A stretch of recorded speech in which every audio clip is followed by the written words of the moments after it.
This week at Fairmont Crest, every mask cracks. Eva walks the razor's edge between suspicion and freedom as she catches the cold, calculated moves of Leslie. Kat sinks into a personal inventory of guilt after her wrong night with Tomas. Vernon hides a secret that rattles Anita, while Danny unexpectedly becomes the conduit in a crossover with Ridge Forrester. A new face arrives and jolts Eva's guarded heart. Isaiah slips in like a blade tucked in a sleeve, and the story of Ted and Nicole stands before a closing door.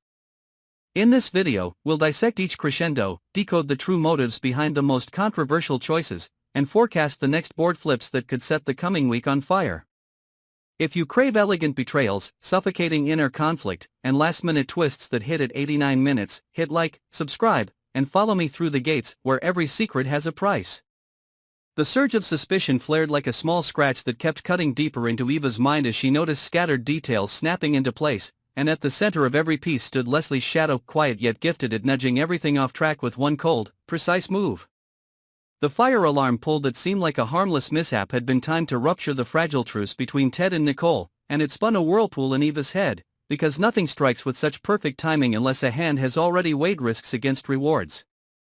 Her anger did not explode into words, it seeped like an underground blaze, slowly burning through whatever softness remained in her until every breath tasted faintly of metal.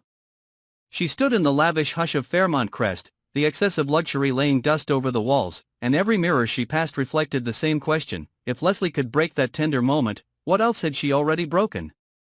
The helplessness made Eva want to shatter everything, but she knew an outburst would only hand Leslie proof that she was a woman without control.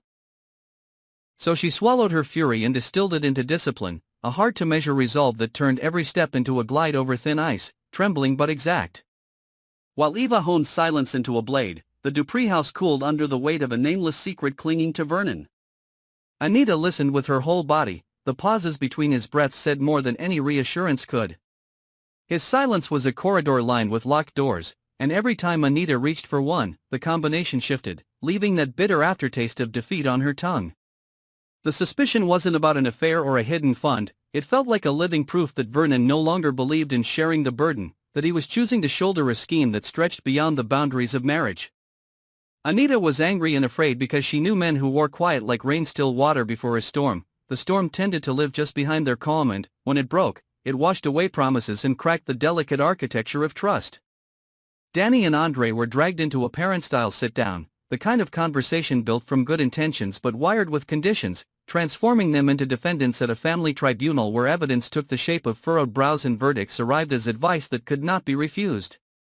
Danny kept her composure, but inside her was a marsh of pride and the dread of being redefined, while Andre heard in every kind reminder an invisible rope tightening around his wrists, binding him to expectations he wasn't sure he had ever agreed to. The room thickened, the clock struck like a hammer beat by beat, reminding everyone that even silence can deliver judgment. Just when Eva had grown sick of the layered atmosphere, Fairmont Crest split open like fine cloth under a clean cut with the arrival of a new face. He said nothing, but the way he stood in the walkway, as if goodwill and ambition shared the same steady spine, set Eva's heartbeat stumbling. Her body reacted before her reason did, yet the flutter could not complete its arc because Leslie had already dusted every bright feeling with suspicion. Eva knew the rule: never let herself become a piece moved by someone else's hand, and never let her heart be leveraged in a game of power. That very caution hurt, because a heart bound too long will claw its own ropes just to prove it is still alive, and a passing glance in the back garden was enough for Eva to know that if she loosened her guard by even a fraction, she would pay with a second fury anger at herself for going soft. So she chose to retreat half a step, just enough to keep her breath even, her gaze steady, and her reminder intact: desire can be a trap, and the most beautiful trap is the one you set for yourself. In another cold corner of the compound, Kat endured the kind of muteness known only to those who have crossed a line. The night with Tomas was not a clean accident but a heavy gray patch of loneliness that evaporated slowly and left thick residue. She did not cry, tears would turn her mistake into a performance, and Kat had too much self-respect to play to an audience. But her remorse was a private, relentless drama where every image pinned itself to her with sewing needles, making every ordinary movement a negotiation: keep the secret to shield others or expose it to set herself free. Each choice was its own form of betrayal, and the realization that there was no exit untouched by loss thickened the anger in her chest. She was angry at herself for letting the need to be seen swallow her judgment, angry at Tomas for becoming a mirror that showed her the ugliest parts of herself, and angry at everyone around her for propping up a moral order that only works when no one is hurt.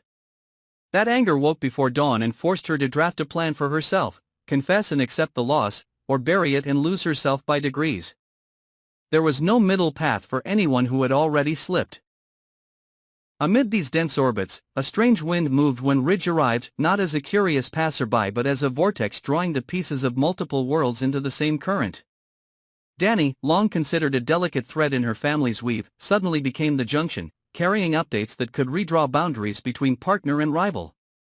She felt the weight of information like the weight of power, and every decision, what to reveal, what to withhold, what to sketch, became a move requiring the first lesson of every two-edged blade. The sharpest weapons belong to those with the deepest scars. Ridge did not need many words for his presence to ripple the surface of Fairmont Crest. Glances traded across rooms and folders moving hand to hand carried the scent of change. In that swell, Danny saw a chance to step out of the shadow of endless family instruction, but she also saw that if she misstepped she would become the first mark for retaliation. The sensation of being empowered and targeted at once curved her lips into a thin smile, because only those who have lived on the lip of a volcano understand the peculiar lure of standing at the crater's edge. Isaiah arrived like a new vein running across the bruised hand of the Hawthorne clan, not loud but enduring, and that very composure unsettled people. His gaze lacked the glare of those who love display, it held calculation, the kind that makes the other side forget they are being measured. His presence wasn't the addition of a face to a family photo but the insertion of another equation into a system already off balance. Every interaction with Jacob, every brush against the intangible legacies of the family, threatened to tilt a field of choices by a few degrees and whip up a storm offshore. People noticed how uncomfortably his arrival aligned with the shifting emotional season between Ted and Nicole as they stood at the lip of a closing chapter. In recent afternoons their story had lain still as a lake, and that stillness magnified every rare ripple.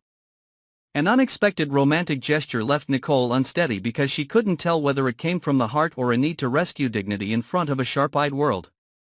Ted understood how much he had lost to silence, and every beautiful gesture tasted of atonement. Closing a chapter sometimes demands more courage than opening one, and as they hovered at that intersection, both felt the drag of what they could not forgive and what they could not forget. Meanwhile, Leslie remained the quiet needle reorienting everyone's compass. She did not raise her voice, but the small choices she made each morning, changing a meeting time, rearranging a dinner, encouraging a chance encounter, triggered chain reactions.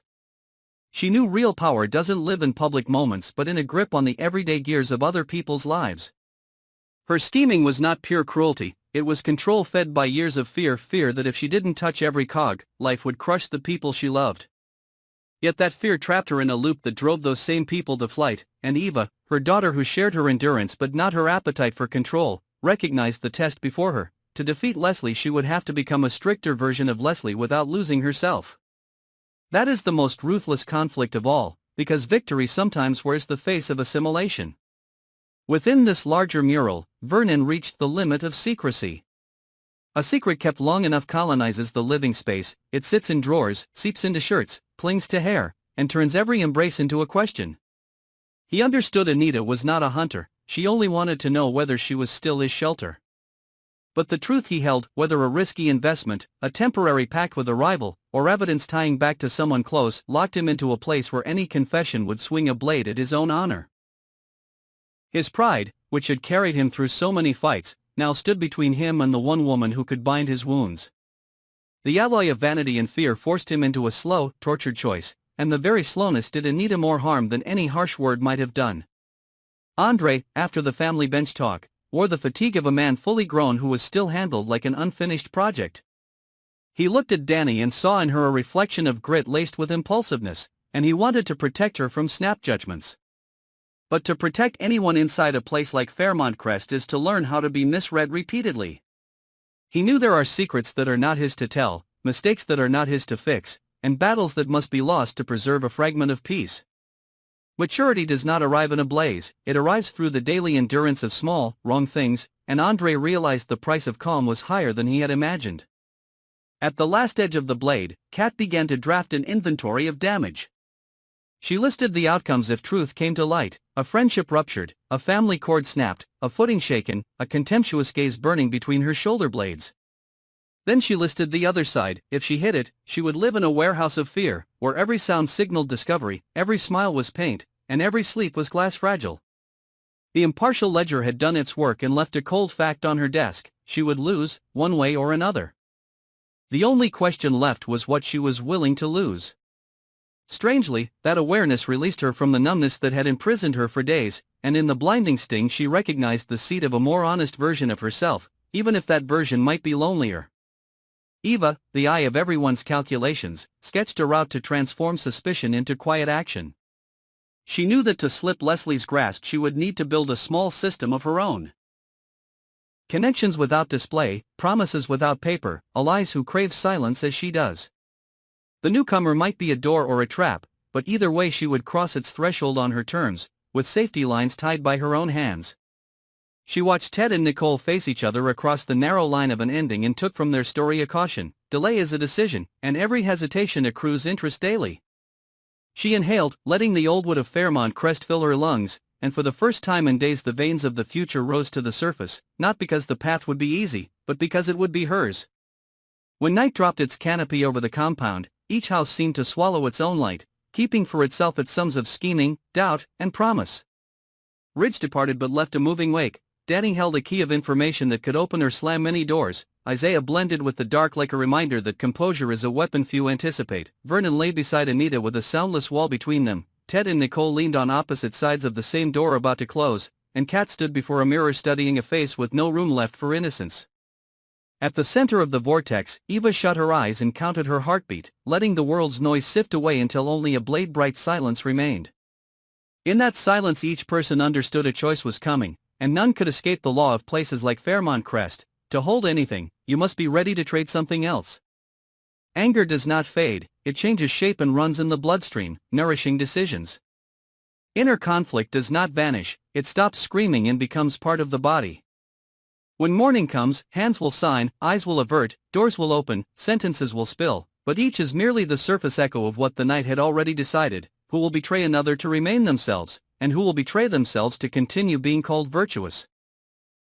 In a world where every secret has a price, only those willing to pay the exact figure avoid being devoured, and this week, one way or another, each of them laid a palm on the scale. As night closes over Fairmont Crest, the lavish lights become nothing more than a glossy coat over fractures already laid bare. Eva stands at the threshold of herself, where suspicion is no longer a burden but a compass guiding her to choose allies and cut away traps wrapped in polite kindness. Leslie still turns the invisible gears of soft power, but Eva's silence now has an edge, ready to sever any strand of manipulation if she must. After her uncompromising inventory of mistakes, Kat understands that freedom is never free. She will pay with what she values most, in exchange for the ability to face the mirror without bowing her head. Danny, once a delicate thread, becomes the hinge between worlds and learns the hardest lesson: information is not only power, it is responsibility for consequences that cannot be recalled. Isaiah enters as a calm variable, forcing everyone's math to be rewritten, while Vernon confronts the choice everyone fears: preserve honor through solitude, or save a marriage through a single, unguarded truth. Meanwhile, the chapter closing for Ted and Nicole arrives not as failure but as a belated honesty, clearing space for new people to step in with new bonds and new costs. The coming week will wait for no one. Promises, handshakes, and social smiles will be trialed by fire as secrets slip from high shelves and shatter on cold stone. Will Eva turn vigilance into true strategy? Will Leslie loosen her grip before the daughter forged in her shadow steps out of it? Will Kat choose truth or survival? And will Isaiah be the blade that cracks open the Hawthorne Pandora's box? Each question is tinder for another blaze at Fairmont Crest. If you want to track every move and decode every pivot, don't forget to like, subscribe, and ring the bell. Drop a comment. Who do you think will betray first when the pressure hits the breaking point, and what price is worthy of keeping a piece of one's soul? See you in the next episode, Just Beyond the Gates, where every choice must be signed in the ink of the past.